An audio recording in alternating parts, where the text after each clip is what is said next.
Thanks, everybody. I appreciate that. Good afternoon. Hope you had a good lunch, had some good coffee, and let's go ahead and dive in, shall we? So for those of you that are interested in this topic, and I assume you are since you're sitting in here with me, I do have a companion ebook that goes along with this. I wrote this slightly earlier this year. I think it came out the middle of May, end of May, something like that. So if this topic is of interest to you, feel free to head on over and get yourself a copy of this at your leisure.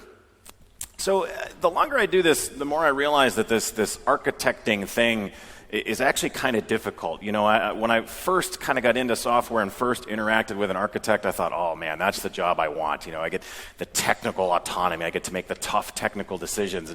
And then I became an architect and I realized, God, it's a lot harder than that. I've got to deal with all these messy agendas and all the politics that goes along with any number of people in a room. And then I realized really quickly that, man, technology changes, doesn't it? I mean, every time I turn around, there's a new technology. Now, I would argue that that's a feature, not a bug, that it's actually what draws a lot of us into this industry, the fact that there's always something new to learn. Just look at the agenda for our show here this week. And how many new topics are on here that you maybe didn't think about before you showed up. And you come here next year and there's going to be a whole new slate of topics. Now one of the challenges we face as architects, as senior technologists, is dealing with the fact that we really want to avoid legacy platforms.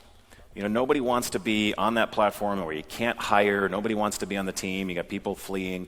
I see this a lot in big enterprises where you have this one legacy or heritage system, if you want to be more positive. And boy, it's really hard to staff that team. We've only got 2 or 3 folks left, that know the system. And so we really want to avoid having these legacy technologies in our organization. But by the same token, I can't just change things willy-nilly. I can't just change things every few months because I feel like playing with something new. I can't practice resume-driven design, and I've seen that a lot in my career.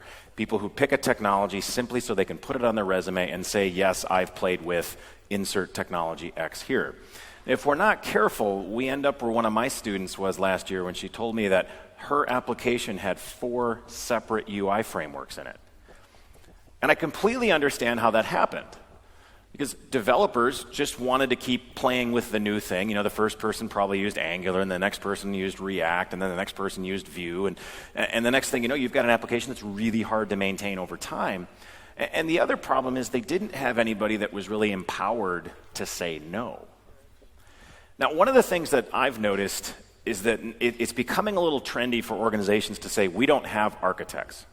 We're agile. We don't have architects. And I always find that kind of amusing because the reality is whether you have anyone in your organization with the title architect or playing the role of architect, you have people on your projects making architectural decisions. We sure hope they're making good ones. So how do we avoid being in this situation where, again, we don't want to be on a legacy platform, but we can't just change things every few months because we feel like it? And one of the things that I've learned the longer I've been in this industry, that I don't know what the next technology is going to be, but I sure as heck know there will be one. And the challenge for me, the challenge for any of us is how do we evaluate that next technology? Now I wish I could predict the future. I wish I had an idea of what was going to be the next language platform, et cetera. But I don't. No one does. The one thing I'm very confident is, the one thing that I can guarantee you is that it will be different than what we use today. There's a virtual 100% chance that 5 years from now, we're going to be using something that hasn't even been invented yet, that we're not even thinking about. That's not even on our radar screen, and that's going to be the big thing 5 years from now. So the first part of this for me is, how do we avoid, or how do we be very proactive in how we sort of evaluate new technologies, decide what technologies make sense for us and our project? And again, this is not new. If you've been in software for more than 5 minutes, you know that things change. I didn't always appreciate that. Early on in my career, I missed some wave. Some new technology came along and I didn't get on it quick enough. And I thought, oh, you know what, there was my one chance. That was my opportunity. And I quickly figured out that, no, it's not. Technologies are a lot like a bus. Another one's going to come along in 10 or 15 minutes. You just have to be patient.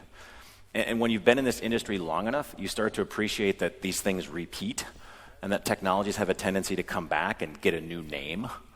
And eventually you start to learn which of these technologies actually make sense. When do I let one go by? When do I decide this one's really not something I'm that interested in? Or I've seen how this movie ends, so I can avoid that.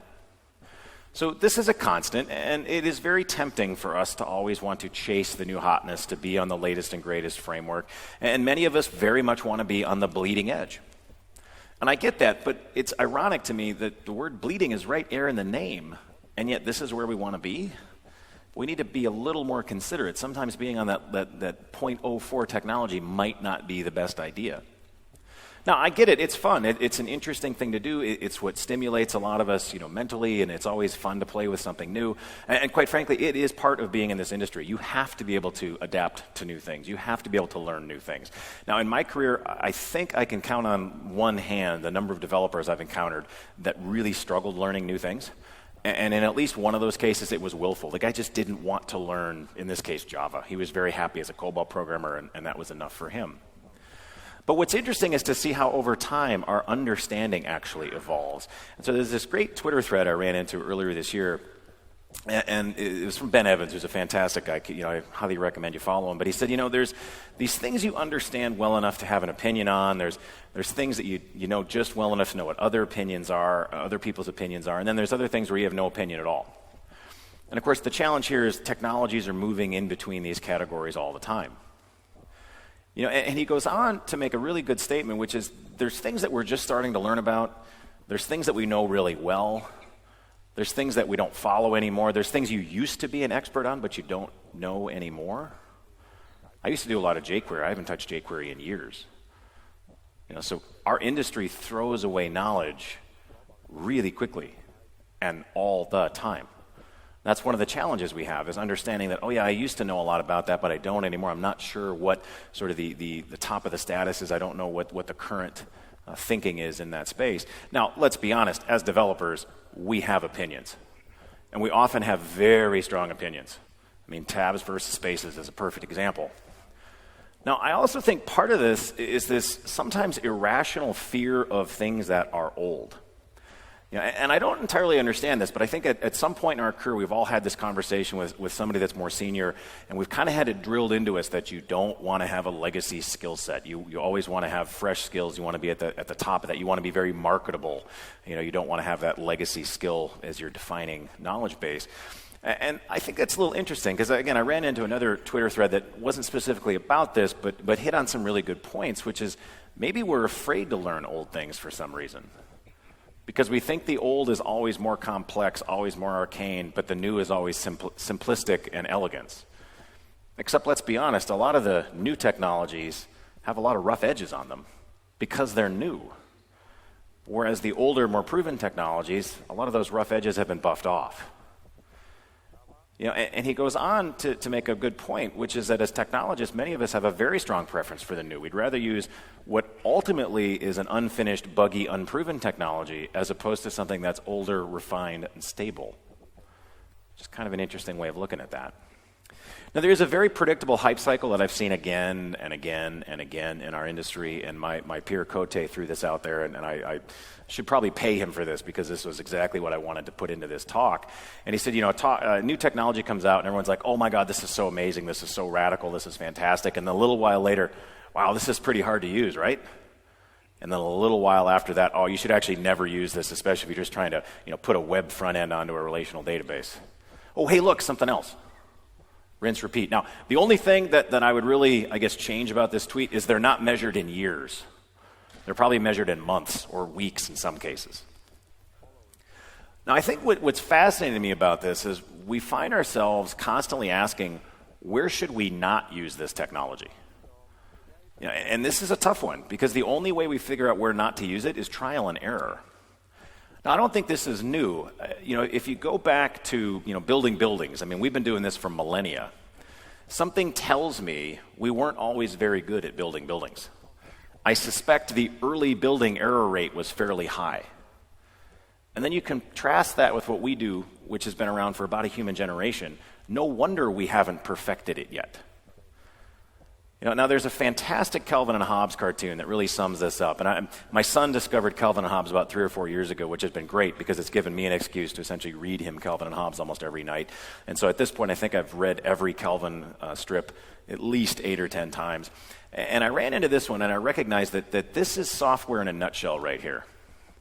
How do they know what the load limit is on a bridge? Well, they just drive bigger and bigger trucks over it until it breaks. They weigh the last truck, rebuild the bridge, put the sign up. And it occurred to me that this is basically what we do in software.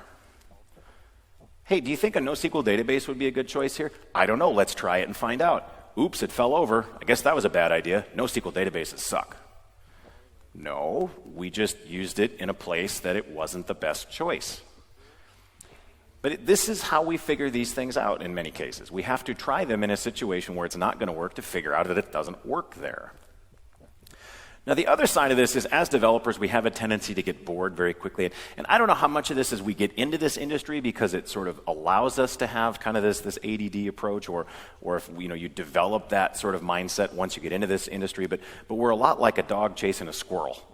It's like, ooh, shiny thing, run after that. Ooh, another shiny thing, run after that. And I understand it because learning is what keeps this interesting. I have a good friend of mine, a golf buddy of mine.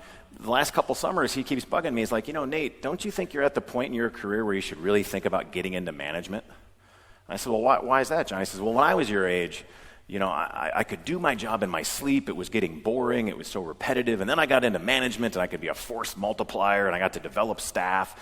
I think you're kind of at that point in your career. And what I've reflected upon is I've never felt like I could do my job cold. The stuff I do today wasn't around 15 years ago. It keeps changing. And so to me, this is a good feature of our industry, the fact that you really never get bored. There's always something new to learn. There's always something new to play with. But we have to balance that against the fact that we have to deliver business value. The reason we exist is to help some business do better. Do things faster, do things cheaper, whatever it happens to be. And I can't deliver that business value if I'm constantly playing with new things, if I'm constantly experimenting.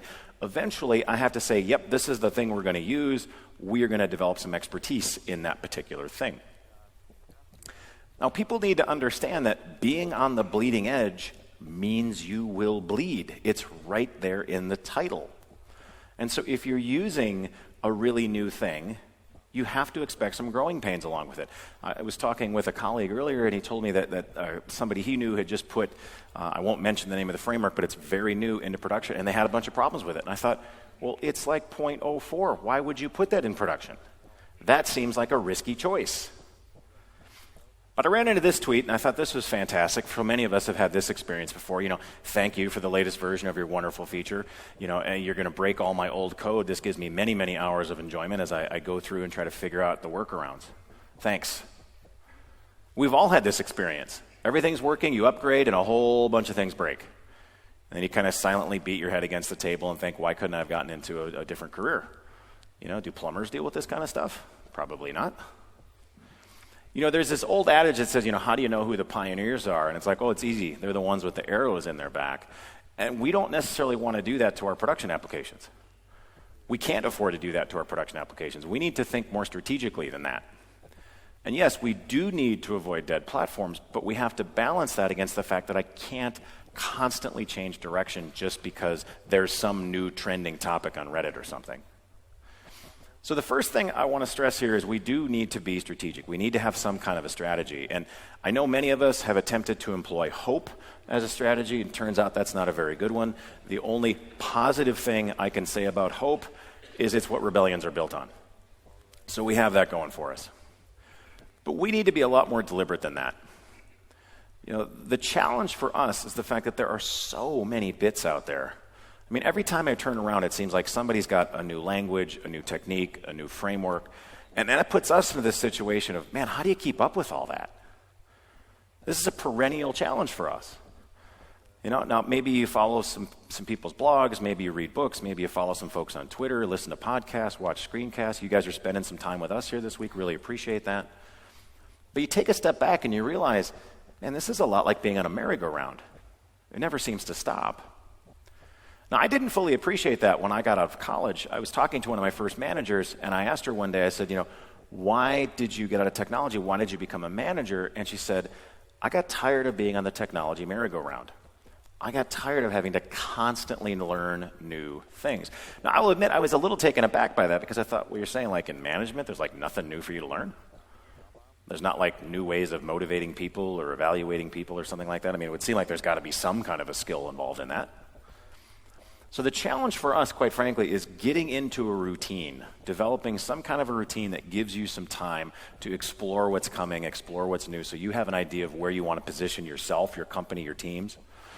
So do the best you can to block out some time on your calendar. Maybe that's Friday afternoon, maybe that's Tuesday over lunch, whatever fits in your world.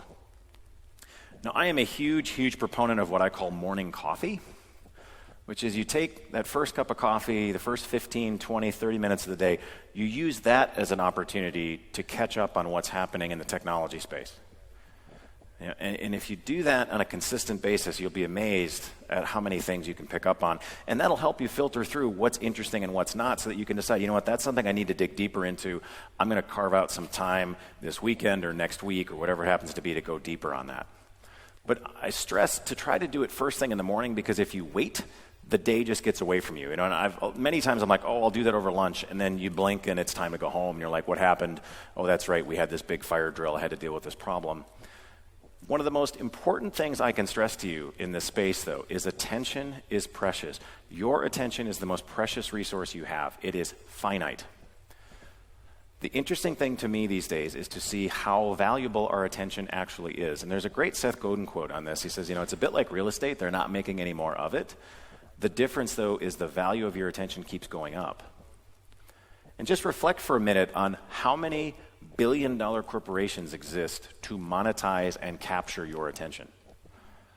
I mean, this is Twitter and Facebook in a nutshell right here. Capture, keep, monetize your attention. Do not waste your attention. I urge you to be selective. Any feed, anything that's clamoring for your attention, it has to pass a pretty high bar. Now, this shouldn't come as a surprise to any of you, but you cannot, in fact, read it all. I've struggled with this throughout my life, bar none. I used to subscribe to a lot of magazines, and they would basically just pile up on the island in my kitchen, and I would walk by the pile, and the pile would fall over, and my wife would give me a look that suggests now is an excellent time to go clean up the pile. In fact, I just did this before I came on this trip. I cleaned up my pile and realized that I had magazines in there that were like 3 years old. And so those went in the recycling bin, because I just sort of finally made peace with myself that if I haven't read it by now, I'm probably not going to. The reality, guys, is you're going to miss almost everything that gets produced. Now, I used to struggle with this, and then I realized that if something is a big enough deal, you will hear about it, even if you're trying not to. So take, for example, GitHub and Microsoft. Even if you don't follow the mergers and acquisitions space, even if you don't use GitHub, even if you haven't used Windows in 15 years, there's a pretty good chance that you heard that, hey, Microsoft put in a bid on GitHub. So these things bubble up if they're a big enough deal. Now, the challenge for us, again, is that we cannot adopt everything that comes down, because it won't work. We just can't do that. So how do we know what we should invest in and what we shouldn't? There's one theory that says you develop a hacker's radar after you've been doing this long enough. And so Paul Graham wrote this piece called Hacker's Radar a while back. And he laid out all these principles that he sort of looked at in a new thing. And he talked about this in terms of Java. Now, keep in mind, this was almost 20 years ago. And in the writing of this article, Graham flat out says, I have a hunch that Java won't be a very successful language. Now, with, of course, the benefit of hindsight, I find that to be a pretty ludicrous statement. Now, again, looking backwards is a lot easier than looking forwards. But it's interesting to see how even someone who has been in the space as long as Paul has, who knows his way around the space, I would say made a pretty big miss when it came to Java. Now, he admitted that he'd never written a line of Java, but he'd glanced at a few books, but he said his hunch was that Java wasn't going to be a very important language. And in fairness, judging covers can be a fairly useful filter, especially if you've been doing this long enough, but we have to watch out for our own bias. Let's take JavaScript as an example. If you had a negative experience with JavaScript in the late 90s or the early, I guess we call them the aughts, the 00s, or the 10s, or earlier this week, there's a pretty good chance that sticks with you. But if you actually look at all the changes that are in play here with the next version of ECMAScript, it's a very powerful language, and it's made a lot of really good adjustments. But if you drag along that baggage from a bad experience of 10 or 15 years ago, that might bias your decision today. Now, I do think it's very interesting to look at where the community is, but we have to be careful we're not being a bunch of lemmings. I've seen too many people that just chase after something because, my competitor's doing it, or I read this white paper about some big company that's using it. And that's not necessarily the right choice for us, though. And I think too often we have this history of kind of skating to where the proverbial puck was, as opposed to where it's going. And so one of the things that I rely on is the technology radar from ThoughtWorks. This comes out periodically, a couple times a year. So this is basically the thousands of ThoughtWorks consultants, all of their experience on real projects filtering up through the Technology Advisory Board. Actually, I think Rebecca's here tomorrow. She's actually a member of the TAB, and it's their view on sort of what's interesting, what's coming, what's here. And every time one of these comes out, there's usually at least 2 or 3 things I'm like, I better put that on my own personal radar to keep track of as well. I think that might be useful to me in the near future. It wasn't that long ago that Google really trumpeted this 20% time concept, which said, developers get basically a day a week to work on their own projects, to scratch their own itches. And I think there's a lot of value in that. It gives us an outlet to try that new thing, but not necessarily burden a production application with it until we know whether it makes sense or not. Now, unfortunately, that has fallen out of circle, but I do know more than a few companies that have this Innovation Friday concept, which says let's take Friday or even just Friday afternoon and use that as an opportunity for people to work on some of this new stuff, scratch those itches, try out that new technology that might in fact be our basis for the next 5 or 10 years. I'm a big believer in having regular tech talks inside your organization. It doesn't have to be every week. It could be once a month. It could be once a quarter. In my last organization, I was in charge of our lunch and learn sessions, which met roughly monthly. We usually take a month or 2 off in the summer and a month or 2 off in the winter. But the idea was we had these regular recurring sessions where we'd bring in someone to give a half-hour, 45-minute, hour-long presentation, which, by the way, is an excellent experience for you, too. It's a good thing to get up in front of a crowd and give a presentation once in a while. I'm a big believer in architectural briefings. So this actually comes from my friend Stu Halloway. And basically what it says is, one person does a little bit of research and then presents that back to the team. And despite the title, you don't actually need to be an architect to do the presentation. But we try to get through things like, hey, why should we use this thing? Why is this interesting to us? What do we need to know in order to answer that question? What do we need to know in order to use that thing? And these don't need to be lengthy. This does not need to be an hour-long, 2-hour-long lecture. Half an hour, 45 minutes is plenty.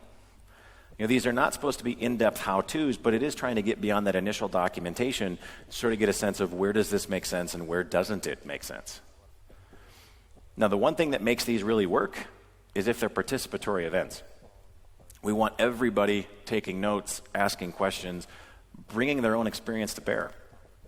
We all have war stories. We all have experience. We all have, this wealth of knowledge that we can draw on to help make some of these comparisons. And so it's perfectly reasonable in these sessions to say, I don't agree with you because, or I agree with you, but I know there was a technology very similar to this a few years ago. It had this issue and that issue. Does this new technology also suffer from those problems? And of course, you should be prepared to do one of these in the near future.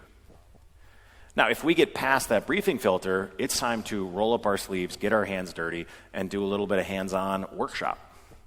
So block out a couple of hours an afternoon and do a few exercises. Get beyond that sort of initial setup time, get people an opportunity to really figure out how do we use this. Now, if we get through that and we're all like, yep, this makes a lot of sense, I like what this does for us, we should look for a real project somewhere in our organization. We want to do a trial run. Now, that can be challenging because we want a real project, but it has to be a real project that has a good fit. We don't want to just sort of shoehorn it in so that we have an excuse to use it. And we also need to be very cognizant of the fact that this probably shouldn't be a bet the company kind of project. This might not be the best place to try that new experimental JavaScript framework. Now, I completely understand how fixated we all get on the new hotness, and that's a very important thing for being in this industry, for staying abreast of technology trends, keeping ourselves marketable, etc. But we also need to remember currency. I think about how many, quite frankly, months of my career I've spent on various currency issues, upgrading from this version of the operating system to that version of the operating system. And these kinds of issues are really starting to get the attention of C-level suites when you see things like Heartbleed. And you start to realize this has a real impact on our companies. And of course, if you're a U.S. citizen, you are very aware of the Equifax hack. The fact that the Equifax folks had an unpatched version of struts running in production. Now, I still haven't figured out what the larger crime is. The fact that they had an unpatched version of struts running in production, or the fact that they were still running struts. Not entirely sure on that. That'd be an interesting debate to have, actually. So these things happen. Now, I realize a lot of us are like, oh, my company's not that interesting. We're not really a target. If you don't think you are, you should spend a little bit of time on this website, and you will see just how many attacks go on in the real world in real time. If you're having a hard time staying awake, this will probably help. It is stunning how often our systems are being poked. And the folks that are trying to get into our systems are like velociraptors. They just keep looking for an unlocked door. They just keep trying. Now, the interesting thing here is to see how many organizations are sort of turning this on their head. It used to be, don't touch production, we can't afford any downtime. And people are finally starting to understand that doesn't work now. That in order for us to be safe, we have to move faster. We have to rotate, we have to repave, we have to repair. And this is, I love Justin's article, I love this quote, but at high velocity, we actually starve these attacks of the resources they need to grow. What made the Equifax hack so bad is the fact that it just sat there for months. And so the adversary could just sit in there and do whatever they needed to do undisturbed. Whereas if we're constantly fixing things, it's a lot more difficult for them to get anywhere. So it does flip the script, but the idea is that if you want to stay safe, we have to go faster. Speed actually reduces the risk. Now, you have to have an environment that lets you do that. And that's what's been so powerful about so many of these cloud environments these days. I was talking to a friend of mine, and he told me that in their company, they destroy and recreate their app instances every hour because they can, because it's so easy. In this way, if an adversary does happen to get a toehold in one of those app instances, the longest period of time they can go undisturbed is an hour. We have clients that blow away their data center every weekend and repave it, so they always get the latest updates. That's a really powerful thing to be able to do. So as senior technologists, we better have a thought about our patching strategy too. What version of that fancy library are we running? Now, I've been in organizations where we had a stated policy that said you must be at N or N-1. The challenge there is not coming up with a policy. The challenge is enforcing it. The challenge is measuring it. And I understand why we don't often do this, because it's hard. And this is actually a cultural thing more than anything, is how do we change the culture so that people stay at N or N-1? And whenever people push back on me, I always like to point out that it's a bigger issue to be the next largest hack ever. So it's probably worth your time to figure out, how can I make this culture shift so that we are not the next largest hack ever? Now, it's important to understand that every technology has pros and cons. Every technical choice we're going to make involves trade-offs. This is the essence of design. This is the essence of architecture. And so anytime somebody comes to you and says, I have this solution, this is the greatest thing ever, you should immediately start asking, what are the trade-offs? Again, this is Design 101, and I understand how the challenge can be here for us as technologists, to sort of paraphrase Harry Truman, please give me a one-handed technologist, because many of us are like, should we use this? Well, on the one hand, we could do this, but on the other hand, we could do that. So React or Angular, which one should we use? Should we refactor this application to microservices? Should we be on premises? Should we be in the public cloud? Should we be in hybrid cloud? Which public cloud provider should we go with? The longer I do this, the more I realize there's 3 answers to every question you've ever gotten in computer science. 42, that's my default answer. Another layer of indirection, that's what I say anytime I'm in an architectural discussion. But frankly, the answer I reach for more often than not is, it depends. It depends.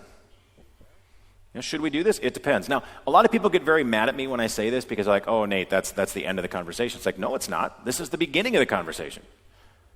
Now we have to start asking some more questions. Tell me about your environment. Tell me about what you're running into. Tell me about the problems you're facing. And the other part of this that I really think we need to get our heads wrapped around is the fact that in so many cases, we're always trying to say, should it be this or that? And the reality is, it's probably this and that. The challenge for us is figuring out when to use them. The challenge for us is figuring out how to balance this tension. Now, one of the things that I've long since discovered is there is no such thing as a perfect technology. Don't ever pretend there is. If you're bringing a new technology to me, I'm going to look for the negatives. I'm going to ask you what the negatives are. And so the way I usually try to tease this out of people is I'll ask a really simple question. Hey, what do you like about it? This should be really easy for you to answer. And I'll let you in on a little secret. I don't really care. I mean, I do, but not so much. It's the follow-up question that I'm much more interested in, which is, what don't you like about it? You better have some answers to this. Because no matter what technology you love, there's something about it that irritates you in some little way. There's something about it you would change.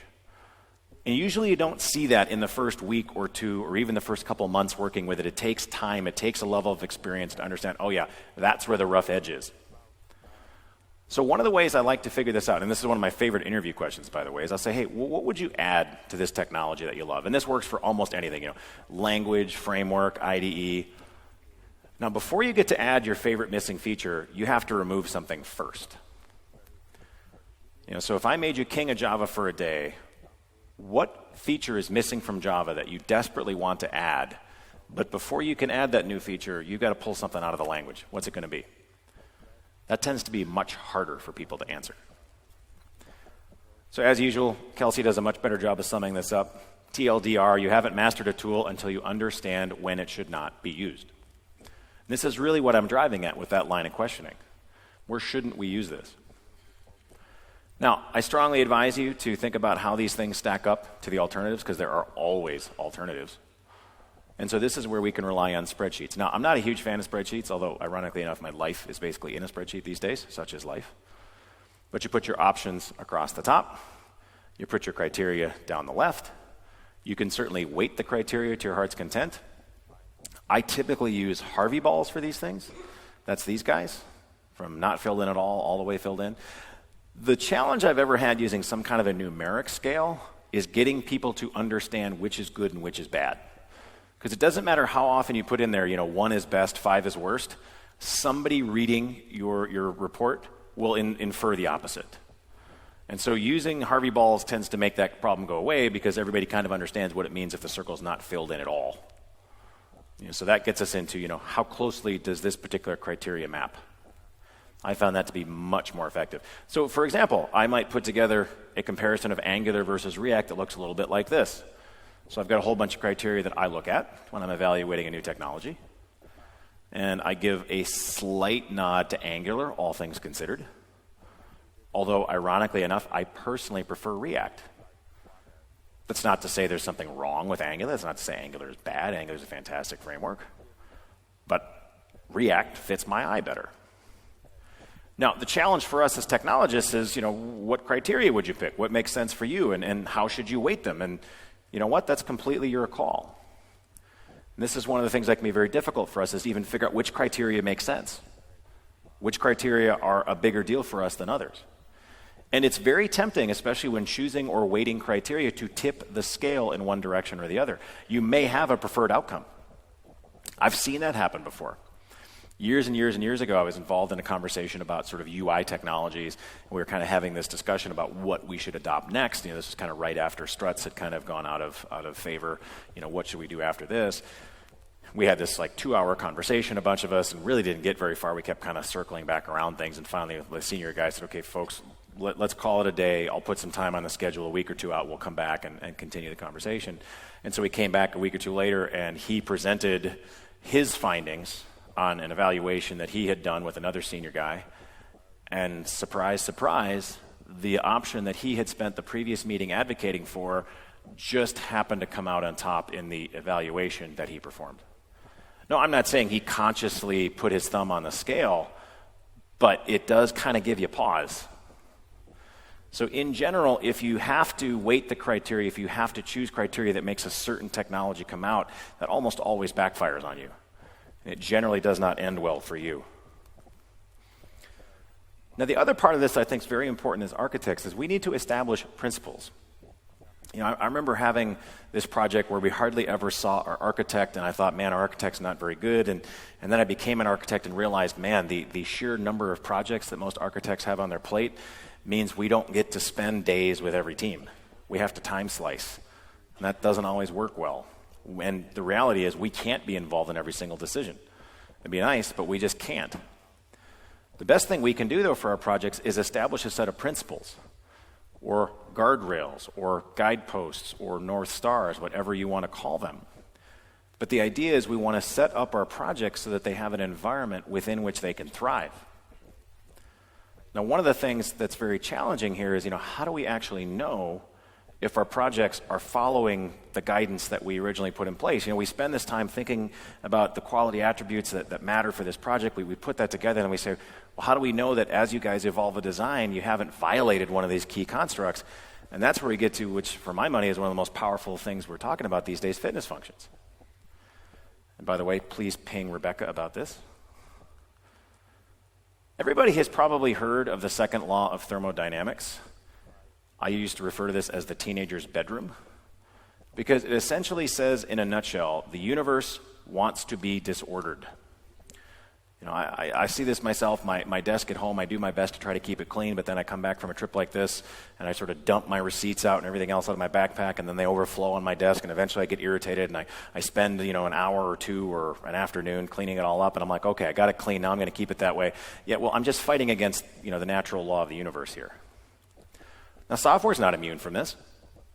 We've all had that project where we're like, we're going to do it right this time. We're going to keep packages clean, and everything's going to be, well layered, and we're not going to have this goofy thing where this package calls into that package, and then eventually that just sort of devolves on us. And so we put in all this effort on how to establish the architecture, and we don't put a whole lot of time into thinking about how to maintain it. And again, given that I can't spend every waking minute of my day with every single one of my projects, how do I make sure they're continuing to make good decisions? Now, again, I can't predict the future. The closest I can get to predicting the future is knowing that it will change. So knowing that things are going to change in the future, how am I supposed to define an architecture? You think about the way we've traditionally tried to define architecture. We say, well, these are the decisions that are hard to change. These are the decisions that we really wish we got right the first time. But we know things are going to change. This is the nature of software. And this is fundamentally why I think we have this sort of anti-architect backlash in the Agile community, because architecture is somehow in contradiction to Agile. I don't believe that's true, but I do think it contributes to the we're Agile, ergo we don't have architects concepts. Now, as I said earlier, even if you don't have anyone in your organization with the title architect, I assure you, you have people making architectural decisions. Accidental architecture is not a good thing. Now, hopefully they're making good ones. We'll know a year or two from now how they did. Again, this is how teams arrive at having 4 separate UI frameworks. Oops.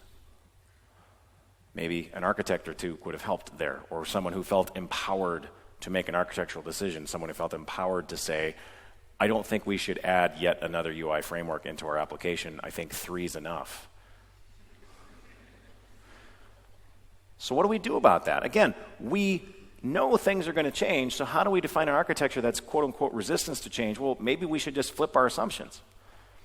Martin tweeted about this earlier, and I think this is a really good way of thinking about it. We know what's in front of us, so build for that. Pick technologies that you know can evolve, and then evolve one use case at a time.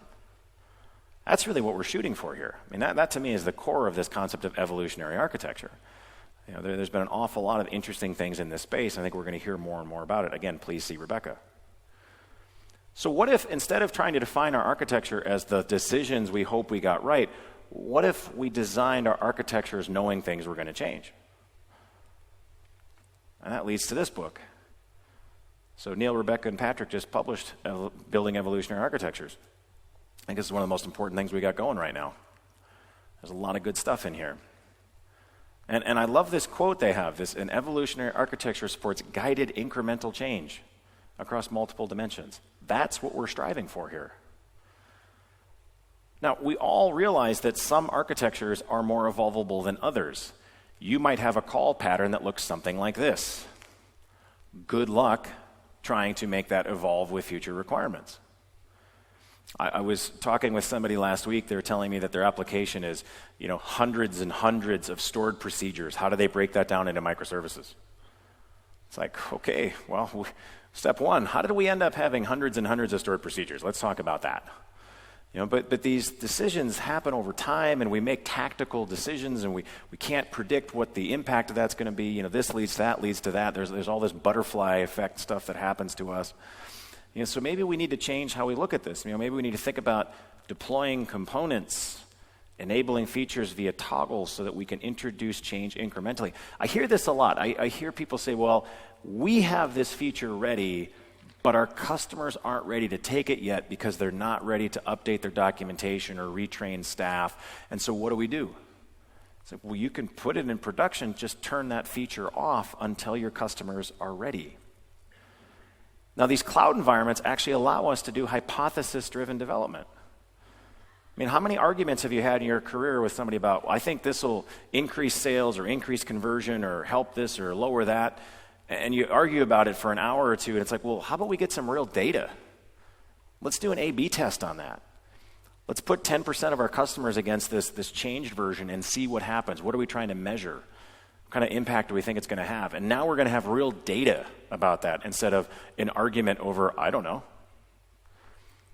Now, again, it's important for us to make sure that our architecture continues to meet our needs as we continue to evolve things to meet new and emerging requirements. And this, again, is this challenge of, how do we know if one of those design decisions violates a key construct? And this is where I think fitness functions are so vitally important for us. Now, you probably recognize this concept. It comes out of evolutionary computing, and it basically says, is this algorithmic mutation a success or not? Are we closer to or further from our stated goals? Now, as architects, we're essentially trying to protect the ilities, the quality attributes, the non-functional requirements, and balancing those tensions, balancing those trade-offs. And so fitness functions serve a number of very useful features for us. They give us a way to actually capture and preserve those key architectural characteristics. These are the ones we care about. And so we have to identify them first. What are the key measures for this particular system that's in front of us today? You might think of these as service level indicators. What ones matter on this project? Now, it's tempting to always fall back on things we can measure. We can measure this, ergo, that must be an important thing for us. We have to be very cautious there. We can't let the ability to measure something dictate too much. Just because something is easy to measure doesn't mean it actually matters. And we've all at some point ran into someone who said, we should measure you by lines of code. Or how many lines of code did you delete this week? And not surprisingly, we'll meet that incentive. So once we understand what our metrics are, meaningful metrics, we can start to define some goals. And so now we can start talking about service level objectives. Now, a lot of people use SLO and SLA interchangeably. They're not. A service level agreement implies there is an agreement in place. There is a contract. There is a penalty for missing that service level objective. If there is no penalty, you don't have an SLA, you have an SLO. Now, again, that's a little pedantic, but trying to get the universal language as well defined as possible. Now, once we have that in place, we can start to define some fitness functions, which is really just a set of tests that we execute to validate our architecture. And so we can now measure, does this design change get us closer to or further from our stated objectives? Now, in a perfect world, these would all be automated, but there's a good chance that some of the things you care about are still going to have to be manual. So you think about anything that involves like your legal department, for instance, probably is still going to be a manual check for a while. But some examples, we might decide that all of our service calls must respond within an average of 100 milliseconds. We can write a test for that. We might decide to try to keep our code clean by saying cyclomatic complexity shall not exceed a small single-digit number. I can write a test for that. If there is a hard failure of the application, a new app instance will spin up and take its place and start serving traffic. This might be a little harder to do in an automated fashion, but it's certainly doable. And we might think about unleashing the simian army on our code base. We might think about practicing a little bit of chaos engineering. And I've thought about this before. Just imagine the meeting where this was first discussed. All right, guys, hear me out. I'm going to go down to the server room sometime this week. I'm not going to tell you when. I'm just going to start yanking out cables. Everybody cool with that? Yeah, good. I have to imagine the reception when that was first proposed was cool at best. There may have been suggestions about, why do you work here and we should fire you on the spot. That's the stupidest thing I've ever heard. But fast forward to today, and I would argue that chaos engineering is a huge part of the reason why Netflix is so successful at delivering content to us. I mean, just think about how much of a shift that has been in our lifetimes. I mean, I can still remember being in college thinking it was really amazing that sitting in my little dorm room in central Minnesota, I could get these images to very slowly render on my computer, and then I fast forward to today, and it's like if your high def TV stream is a little jaggy, we start flipping tables. It's like, how dare you not give me 1080p over the air? And oh my God, it's a little slow on my phone. It's just crazy how quickly we change our assumptions. I had the same experience. I was on an airplane recently. That's nothing new, and the Wi-Fi was down. And I'm just like, how dare you? This is an hour and a half that I won't be connected. Things might happen in the world. And then I take a step back and I realize it wasn't that long ago that being on an airplane for an hour and a half was like this beautiful respite from the real world. No one can get a hold of you. You could just read a book or a magazine and then just chill out for 2 hours. The beauty of a fitness function is it helps us, it reminds us of what are the really important things in this architecture. What are the trade-offs that we're trying to make here? Now, there's different ways of categorizing fitness functions.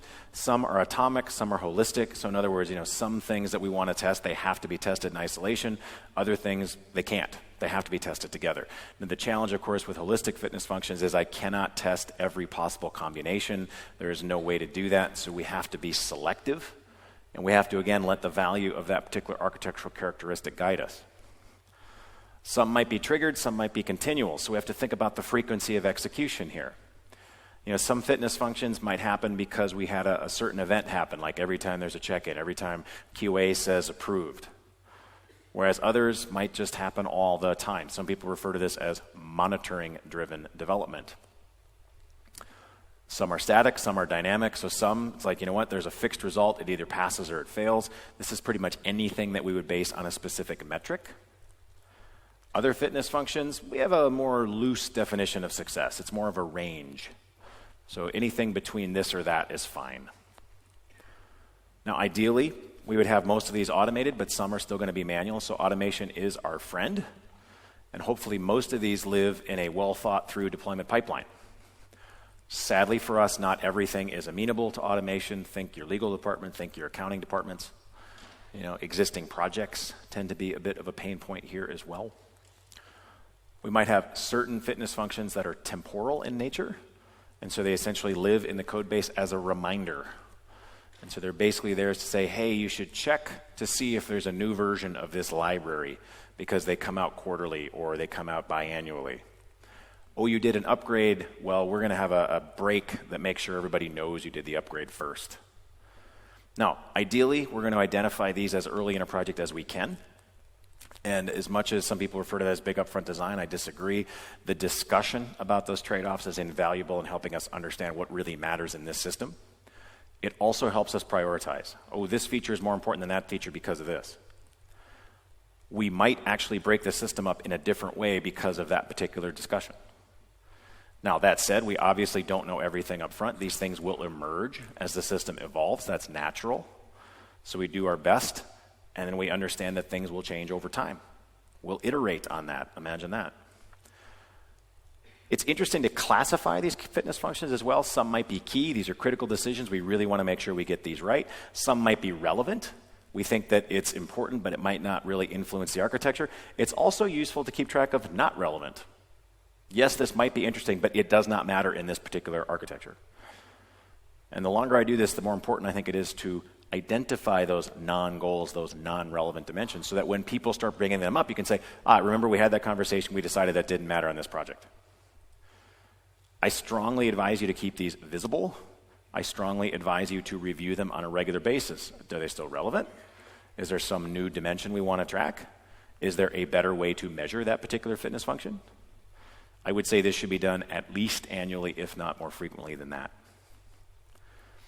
To wrap this up, guys, this architecture thing is a lot harder than I thought it was going to be. There's a lot of things for us to juggle. It is vital that we think strategically. It is vital that we avoid resume-driven design. I wish you luck. Thank you for your attention. I appreciate it.